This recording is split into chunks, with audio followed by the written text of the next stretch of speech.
আমি এইমাত্র একটা বই পড়ে শেষ করেছি যেটার নাম হচ্ছে মেনি লাইভস মেনি মাস্টার্স। এবং এই মুহূর্তে আমি ট্রেনে আছি, ফ্র্যাঙ্কফুর্ট থেকে কাসেলে যাচ্ছি। তো মাত্র শেষ করলাম তো বইটা, ভাবলাম যে একদম গরম গরম থাকতে একটু বলে রাখি যে জিনিসটা আসলে কি। উল্লেখ্য, এই বইটা মেনি লাইভস মেনি মাস্টার্স আমার পূর্ববর্তীতে পড়া যে কোনো বইয়ের যে ডিফারেন্ট একটা বই। এই বইটা হচ্ছে আপনার এই প্রথম আমি রিইনকার্নেশন নিয়ে পড়াশোনা করলাম বা করার চেষ্টা করলাম। বইটা নিয়ে আমার খুবই কিউরিয়াসিটি ছিল, কারণ এই বইটার যে লেখক ব্রায়ান এল ওয়াইজ, উনি ওনার ফিল্ডে খুবই নামকরা একজন সাইকিয়াট্রিস্ট। এবং ওনার লাইফ এবং ওনার একজন পেশেন্টের যে ইন্টারাকশন, সেটার উপরে হচ্ছে বইটা লেখা হয়েছে। অর্থাৎ উনি নর্মালি খুবই সায়েন্টিফিক মাইন্ডেড কিছু মানুষ থাকে না, যারা সায়েন্স, ডেটা, তথ্য ছাড়া কোনো কিছু বিশ্বাস করে না, ওইরকম একজন মানুষ উনি ছিলেন। কিন্তু ওনার কাছে ক্যাথরিন নামক একজন পেশেন্ট আছে, খুবই ইয়াং একজন পেশেন্ট, যে হচ্ছে যাকে হিপনোসিসের মধ্যে যখন ফেলা হয়, তখন ওই ক্যাথরিন তার পূর্ববর্তী যে লাইফগুলো ছিল সেগুলোর থেকে হচ্ছে যে মেমোরি হচ্ছে এক্সপ্লেন করতে শুরু করে। এবং ওই ঘটনার পরে 4 বছর পরে হচ্ছে এই লেখক বা এই সাইকিয়াট্রিস্ট এই বইটা লেখে, মেনি লাইফস মেনি মাস্টার্স, যেটা লেখার কারণে ওনাকে ব্যানও করা হয় মেডিকেল সায়েন্স থেকে। কারণ যখন বইটা লেখা হয় তখন কিন্তু এই রিইনকার্নেশন ব্যাপারটা, একজন সাইকিয়াট্রিস্ট হচ্ছে মানুষজনের পাস্ট লাইফ নিয়ে কথা বলবে, এই জিনিসগুলো অতটা রমরমা ছিল না যতটা এখন আছে। তো দেখা যায় বেশ কিছু সায়েন্টিফিক এক্সপ্লেনেশন আছে এরকম, যে কোনো একটা বাচ্চা, ধরুন তার জন্ম হচ্ছে জার্মানিতে, এবং তার দাদা, চাচা, নানা যা আছে, বাবা মা সবাই হচ্ছে জার্মান ভাষায় কথা বলে, কিন্তু ওই বাচ্চা দেখা যাচ্ছে যে স্প্যানিশ ভাষায় কথা বলছে। হ্যাঁ, তো এরকম বেশ কিছু এক্সাম্পল হচ্ছে দেয়া হয়, যেগুলো বলা হয় যে আমরা আমাদের পূর্ববর্তী লাইফের যে স্কিল, নলেজ, ওগুলো মাঝে মাঝে হচ্ছে আমাদের পরবর্তী লাইফেও নিয়ে আসি, এরকম ব্যাপার স্যাপার কি। তো এই বইটাতে, মেনি লাইফস মেনি মাস্টার বইটাতে, যে পেশেন্ট ছিল ক্যাথরিন, দেখা যায় যে এর পূর্ববর্তীতে আরো 86টা লাইফ সে পাস করে আসছে। হ্যাঁ, তো এটা একটা ইনসেন লেভেল স্টোরি না বলে, এটা সত্য ঘটনা অবলম্বনে লেখা। সো স্টোরি না বলে আমি বলি, যেটা অদ্ভুত রকম ঘটনা, যেটার সাথে আমি প্রথম এনকাউন্টার করলাম। এই ক্যাথরিনের পূর্ববর্তী যে লাইফগুলো ছিল, কখনো সে থাকে যে সৈনিক, কখনো সে থাকে যে সেইলর, কখনো সে থাকে পতিতা, কখনো মানে এক এক জায়গায় এক একটা তার যে জীবন, সেগুলো হচ্ছে এখানে এক্সপ্লেন করা। এবং এই রিইনকার্নেশন ব্যাপারটা আসলে কি বা কেন, সেগুলো এক্সপ্লেন করা হয়েছে। বইয়ের মূল যে থিমটা, সেটা হচ্ছে যে আমরা বলি যে আমরা হচ্ছে কি নশ্বর, তাই না, মানুষ মাত্রই মরণশীল। কিন্তু এই বইটা বা এই রিইনকার্নেশনের কনসেপ্টটা হচ্ছে এরকম যে বিশ্ব ব্রহ্মাণ্ডের এনার্জি সেম। আমরা হয়তোবা আমাদের ফিজিক্যাল বডির ডেথ হয়, কিন্তু আমাদের যে সোল, যে এনার্জিটা ইনসাইড আমাদের আছে, সেটা কখনো মারা যায় না। সেটা হচ্ছে যে ব্যাক আসে, হ্যাঁ, অন্য একটা বডিতে, অন্য একটা ফর্মে। ধরুন আপনার যে দাদি ছিল, মানে বইয়ের ভাষায় যদি বলতে চাই, আপনার যে দাদি ছিল সে হয়তোবা মারা গেছে, কিন্তু পরবর্তীতে দেখা যাবে সেই দাদি হচ্ছে যে আপনার ঘরে আপনার হয়তোবা সন্তান হিসেবে ফিরে আসছে, ওই সোলটা ডিফারেন্ট বডি হয়ে ফিরে আসে। তো এই যে কনসেপ্টটা, আমি জানি আমাদের রিলিজিয়নের কথা যদি বলি, আমাদের রিলিজিয়ন আমাদেরকে রিইনকার্নেশনে বিশ্বাস করতে শেখায় না, বলে না। কিন্তু আপনি যদি আসলে এরকম একজন মানুষ হন যে জাজমেন্টাল না, ঠিক আছে, যে খুব কিউরিয়াস, এবং যে কোনো কিছু যে যাই বলুক না কেন ধরে না, তোমায় যেটা বলছো সেটা হলো না, এ ধরনের কথা না বলে, জাজ না করে যদি আপনি পড়া শুরু করেন বইটা, আপনার খুবই ভালো লাগবে। হ্যাঁ, আমরা জানি যে আমরা খুবই অল্প সময়ের জন্য পৃথিবীতে আসছি, তো এই যে আমরা একটা সময় পরে চলে যাব, এটা খুবই নির্মম একটা ব্যাপার। কিন্তু ব্যাপারটা যদি আসলে এরকম হতো যে আমরা আসলে যাচ্ছি না, আমরা হয়তো একটা বডি থেকে চলে যাচ্ছি, কিন্তু আমাদের সোল এখনো প্রিজার্ভ আছে, এবং আমরা আবার ফিরে আসব আমাদের কাছের মানুষ যারা আছে তাদের কাছাকাছি আমরা থাকবো, হয়তোবা অন্য নামে, অন্য পরিচয়ে, অন্য বডিতে।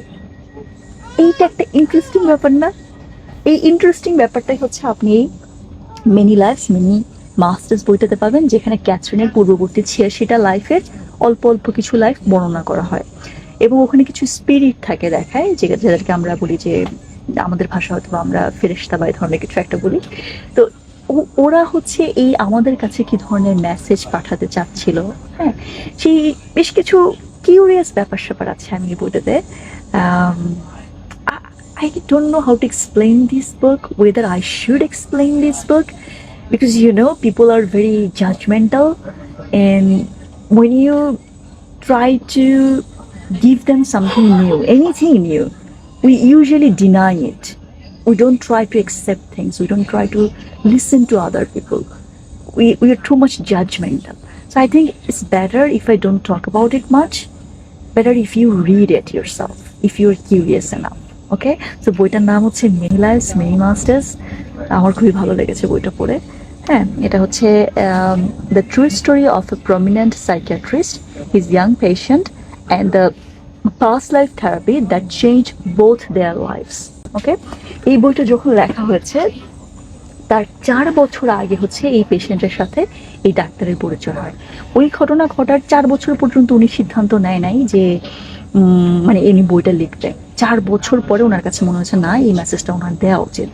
এবং পরবর্তীতে যখন বইটা লেখা হয়, এখন হয়তো বা রিইনকার্নেশন খুবই হট টপিক, কিন্তু তখন হচ্ছে এই ধরনের কথাবার্তা বলার জন্য হচ্ছে মানুষজনকে ব্যান করা হতো, এবং ওনাকেও ওনার মেডিকেল সায়েন্স থেকে ব্যান করা হয়েছিল এই বইটার জন্য। সো আপনি যদি একটু হিস্ট্রি পড়েন এবং হচ্ছে বইটা পড়েন, আর রিইনকার্নেশন নিয়ে যদি আপনার কিউরিয়াসিটি থাকে, তাহলে ডেফিনেটলি একটা চমৎকার বই। এই হচ্ছে আমার অবস্থা, ট্রেন লাইনে গাছ না কোন কি পড়েছে, এবং এই হচ্ছে জনগণের অবস্থা। হ্যাঁ, লিটারালি হচ্ছে বসে আছি রাস্তায়। আচ্ছা, আমি সেই যে রাস্তায় বসেছিলাম, সেই যে ট্রেন থেমেছিল, এরপরে 4 ঘন্টা না হলেও অন্তত 3.5 ঘন্টা রাস্তায় বসে থাকতে হয়েছিল সেভাবে। এবং আপনি যদি আমার জামা কাপড়ের দিকে তাকান এবং আমার চেহারার দিকে তাকান, আপনি বুঝবেন যে আমি কী পরিমাণ বিধ্বস্ত। হ্যাঁ, সো আমি ভিডিওটা শেষ করে দিচ্ছি। বইটা পড়ার সময় আমি কিছু নোট নিয়েছিলাম, সেই নোটগুলো হচ্ছে অল্প একটু শেয়ার করে আমি ভিডিওটা বন্ধ করছি। ওই যে আপনাদেরকে বললাম না যে কিছু স্পিরিট ছিল, সেই স্পিরিটগুলো আমাদের কাছে কিছু মেসেজ দেওয়ার চেষ্টা করছিল। একটা মেসেজ ছিল এরকম যে we must share our knowledge with other people. হ্যাঁ, আরেকটা কথা ছিল এরকম যে আমরা যখন কোনো একটা লাইফ লাইনে আমাদের যে পারপাস থাকে সেটা ফুলফিল করি, ঠিক তখনই আমাদের ফিজিক্যাল বডির মৃত্যু হয়, তার আগে না।